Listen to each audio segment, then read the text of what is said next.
मैं खुशी और आप देख रहे हैं क्रांति बुलेटिन। आइए नजर डालते हैं दिन भर की कुछ प्रमुख खबरों पर। पृथ्वी दिवस के अवसर पर मुनि की रेती क्षेत्र में वन विभाग ने स्वामी नारायण आश्रम ओमकारानंद इंस्टीट्यूट ऑफ नगरपालिका के सहयोग से स्वच्छता अभियान चलाया।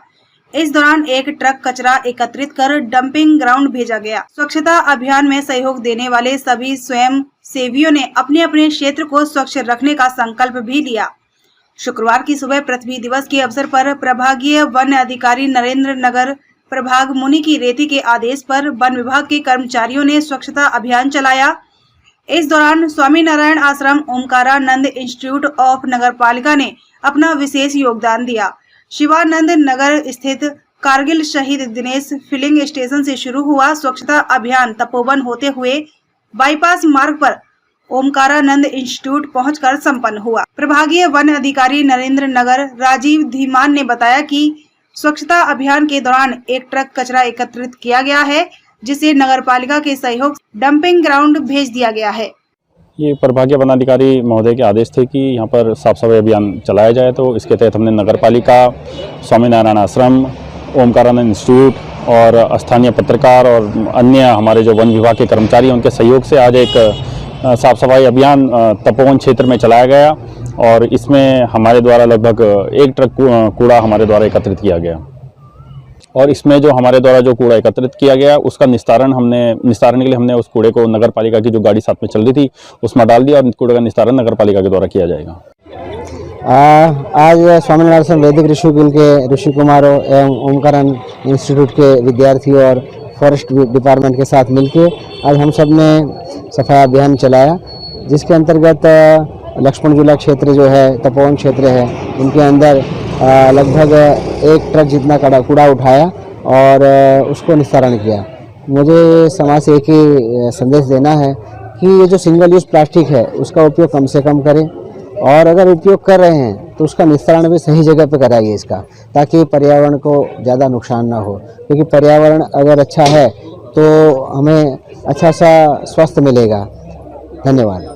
गोदड़ी गुरुद्वारा में एक आयोजन किया जा रहा है। इनका उद्देश्य नई पीढ़ियों को यह बताने का प्रयास है कि गुरु गोविंद सिंह जैसे बलिदानी हमारी देश की साझा संस्कृति धरोहर है, जिन्होंने देश के लिए अपना सर्वस्व न्यौछावर कर दिया। गुरु तेग बहादुर ने धर्म की रक्षा और धार्मिक स्वतंत्रता के लिए अपना सर्वस्व न्यौछावर कर दिया था, जिसकी वजह से वह हिंद की चादर कहलाई। गुरु तेग बहादुर सिंह ने अपने युग के शासन वर्ग की नृशंस एवं मानवता विरोधी नीतियों को कुचलने के लिए बलिदान दिया था, इसीलिए वे समाज के सभी वर्गों में पूजनीय हैं। ज्ञान गोदरी धरना स्थल पर 2000 दिन पूर्व होने के बाद भी ज्ञान गोदरी गुरुद्वारे को न्याय न मिलने से सिख समुदाय ने रोष प्रकट किया। उन्हें उम्मीद है कि जल्द ज्ञान गोदरी गुरुद्वारे को लेकर सरकार कोई रास्ता निकालेगी। वही जिसमें पाठ श्री सुखमणि साहब स्त्री सत्संग सभा व यमुना नगर से पधारे स्वर्ण सिंह के रागी जत्थे ने गुरु इतिहास व गुरुवाणी का कीर्तन श्रवण करा संगत को निहाल कर दिया। सत्संग आज हम गुरुद्वारा ज्ञान गोदरी साहिब जो कि प्रस्तावित स्थान है, सरकार द्वारा हमें दिया गया है। यहाँ पर श्री गुरु तेग बहादुर जी महाराज की 400 साल जो शताब्दी बनाई जा रही है वो संपन्न हो रही है। उसको बनाने के लिए यहाँ पर एकत्र हुए हैं पंचपुरुषी सारी सिख संगतें और दूसरे सेवी संगतें सतपुजी हैं। सब में बड़े प्यार और सत्कार के साथ सुबह से अमृत वाणी का पाठ चल रहा है। उसके बाद रागी सिंह ने मनोहर कीर्तन द्वारा संतान को निहार किया है। उसके बाद संत जी महाराज ने बताया कि ये जो संघर्ष है हमारा बहुत दिनों से चल रहा है।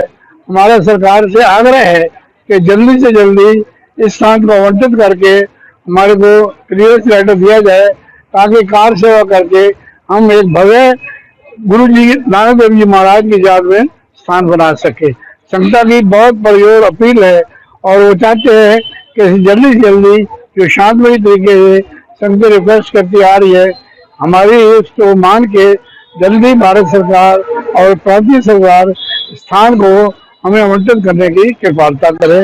हम सरकार के बहुत आभारी होंगे।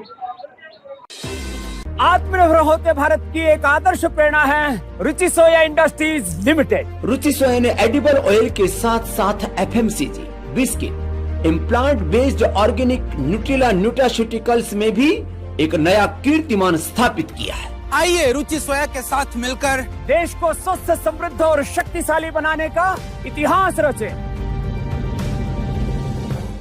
धर्मनगरी हरिद्वार में देश ही नहीं अपितु पूरे विश्व से पर्यटक आते हैं। ऐसे में शहर के विकास और शहर को सुंदर व्यवस्थित बनाने को लेकर जिला अधिकारी विनय शंकर पांडे के नेतृत्व में आज एक बैठक ली गई।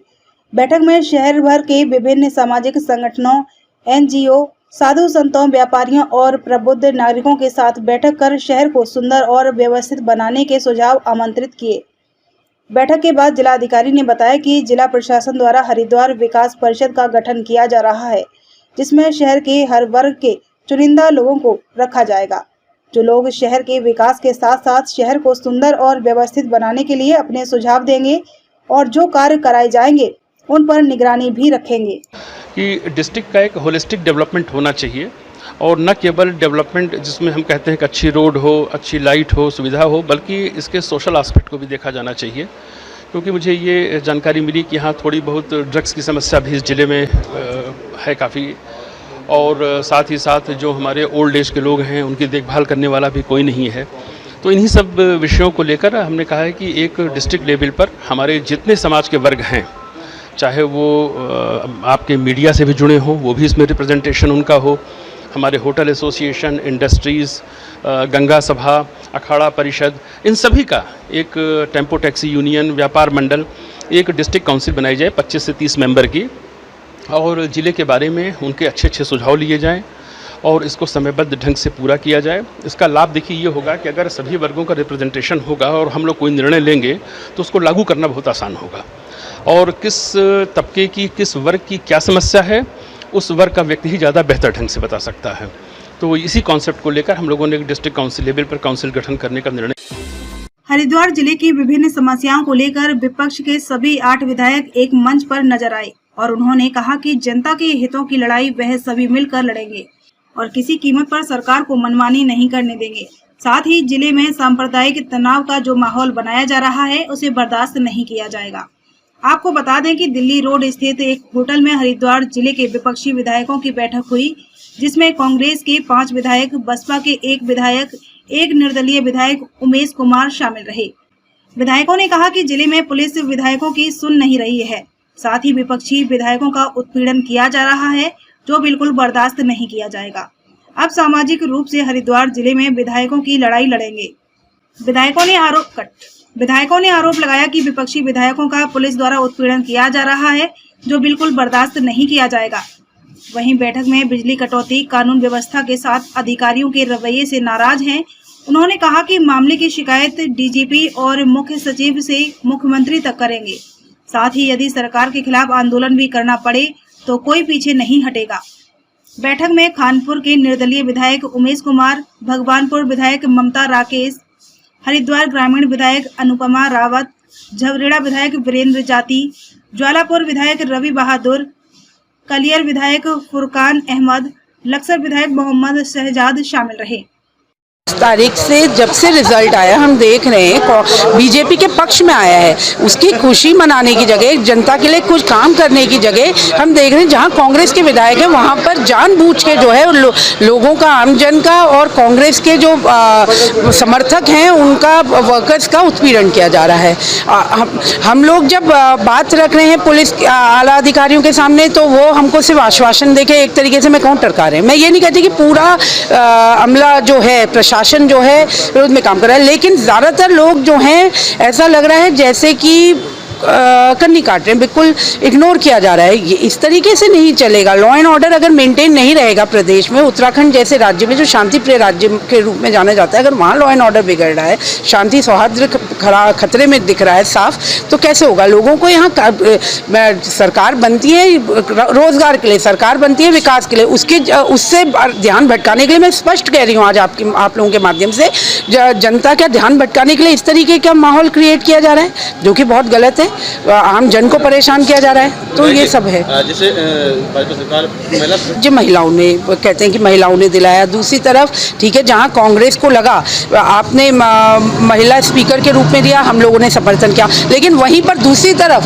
जो विपक्षी दल में अगर एक महिला विधायक है तो उसके क्षेत्र में इस तरीके का माहौल हो तो साफ दिख रहा है भाजपा का दोहरा चरित्र दिख रहा है। और मैं आप लोगों के माध्यम से कह रही हूँ कि हमने मुख्यमंत्री जी के संज्ञान में भी मैंने डाला, अपने क्षेत्र की समस्याएं डाली, मैंने बताया कि किस तरीके से उत्पीड़न किया जा रहा है, किस तरीके से पुलिस का रवैया चल रहा है, तो कहते हैं मेरे संज्ञान में नहीं है।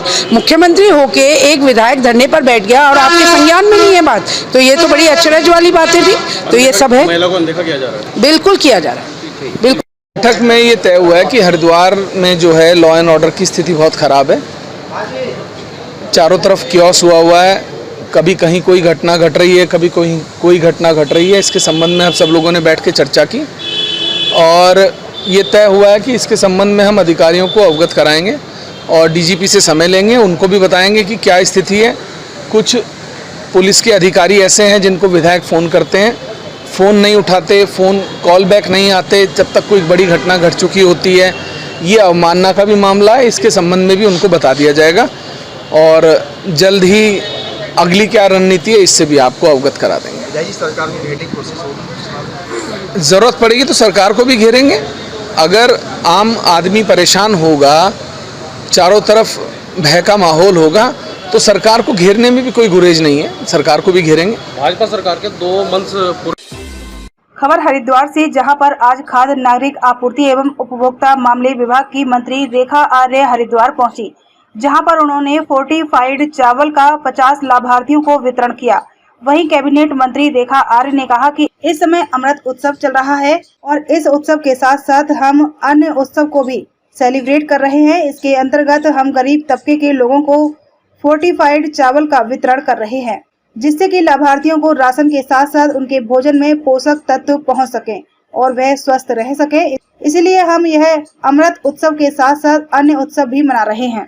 75वां अमृत महोत्सव सेलिब्रेट कर रहे हैं। उस अमृत महोत्सव के दौरान में ही एक अन्न उत्सव हम लोग भी सेलिब्रेट कर रहे हैं और उस अन्न उत्सव में जो है पोषण से जुड़ा जो है आज फोर्टिफाइड राइस जो है हमारे जो बिल्कुल गरीब तबके के हमारे जो लाभार्थी हैं, गरीब तबके के हमारे लोग हैं, जो अंत्योदय वाले हैं या जो प्राथमिक कार्ड धारक हैं, उनको जो है किस प्रकार से राशन भी मुहैया कराना और साथ साथ में पोषण भी मुहैया कराना, ये दोनों को हम सुनिश्चित कर रहे हैं और इसको अन्न उत्सव के रूप में भी और अमृत महोत्सव के रूप में भी हम लोग सेलिब्रेट कर रहे हैं। क्या खासियत है इस चावल की? इस चावल में खासियत है कि ये चावल पूर्णतः फोर्टिफाइड राइस है और इस फोर्टिफाइड राइस में वो सारे गुण हैं जो फोलिक एसिड इसमें मिला हुआ है, B12 इसमें मिला हुआ है, जिसके कारण से इस राइस की गुणवत्ता और बढ़ जाती है और इस गुणवत्तापूर्ण राइस के साथ में जो पोषण होता है जो शरीर को चाहिए, केवल चावल पेट भरने का काम नहीं करेगा